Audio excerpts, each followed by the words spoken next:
अभी वहाँ के आसाम के मुख्यमंत्री ने कह दिया, राहुल गांधी की तुलना जो है औरंगजेब से कर दिया। जो स्टेटमेंट्स है मंदिर के बारे में, जो डेवलपमेंट के बारे में, मैंने वही बोल दिया कि भारतवर्ष का उसका जीडीपी बहुत अच्छा था। अपमानित किया। इसमें अपमान कहाँ हुआ कि मैंने कैसे अपमान किया? मैं कभी जिंदगी में महापुरुषों का अपमान कर ही नहीं सकता हूँ। हाल ही में समाजवादी पार्टी के विधायक अबू आजमी ने मुगल शासक औरंगजेब की तारीफ की थी। अबू आजमी का कहना था कि औरंगजेब के दौर में भारत की जीडीपी दुनिया की कुल अर्थव्यवस्था के 25% के बराबर है। अबू आजमी के एक बयान ने महाराष्ट्र से लेकर पूरी दुनिया में राजनीति गरमा दी थी। सोशल मीडिया पर अबू आजमी के ही बयान की चर्चा होने लगी। कई नेताओं, राजनेताओं ने उनके इस बयान का कड़ा पलटवार किया, तो वहीं कुछ नेताओं ने अबू आजमी का समर्थन किया। भारतीय इतिहास में औरंगजेब की छवि एक क्रूर शासक की रही है। उसने सिखों के धर्म गुरुओं के साथ अत्याचार किया, तो वहीं महाराष्ट्र में छत्रपति शिवाजी और बुंदेलखंड में महाराज छत्रसाल तक से उसका मुकाबला हुआ। छत्रपति शिवाजी के बेटे और उनके बाद मराठा शासक बने संभाजी महाराज का कत्ल भी औरंगजेब ने ही कराया था। उन्हें बंधक बनाकर उत्पीड़न किया गया था। अंत में गला काटकर हत्या कर दी गई थी। देखा जाए तो औरंगजेब की तारीफ करना हमेशा से ही विवाद का मुद्दा रहा है, जिसके चलते अबू आजमी ने जब उनकी तारीफ की तो सियासी बवाल मच गया।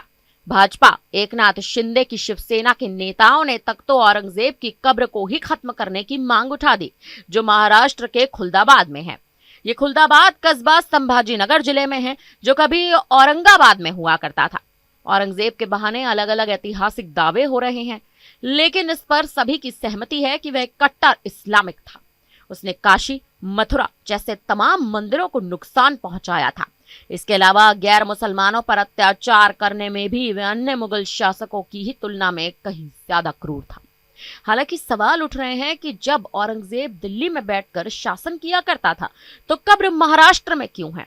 ये वही सवाल है जिसका जवाब हर कोई जानना चाहता है। दरअसल खुलदाबाद में सूफी संत कहे जाने वाले जैनुद्दीन शिराजी की कब्र थी। औरंगजेब की शिराजी में बड़ी आस्था थी। वह चाहता था कि उसकी कब्र भी उनके पास ही बनाई जाए। औरंगजेब ने अपनी मृत्यु से पहले ही उत्तराधिकारियों से साफ कह दिया था कि उसकी कब्र को ज्यादा सजाया ना जाए और उसके ऊपर सिर्फ आसमान रहना चाहिए। यही वजह है कि औरंगजेब की कब्र बेहद सादगी से बनी हुई है।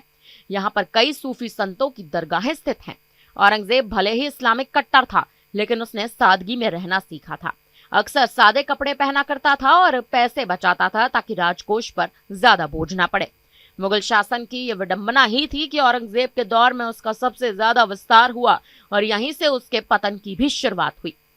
औरंगजेब की मृत्यु 1707 में अहमदनगर में हुई, लेकिन उसकी इच्छा के अनुसार खुलदाबाद में ही उन्हें दफना दिया गया। अब देखा जाए तो औरंगजेब का मामला लगातार सुर्खियों में बन चुका है, हाल के समय से, जब से अबू आजमी ने उनका समर्थन किया है। फिलहाल अब इस पूरी कहानी पर आप क्या कहेंगे? आप हमें अपनी राय कमेंट करके जरूर दें।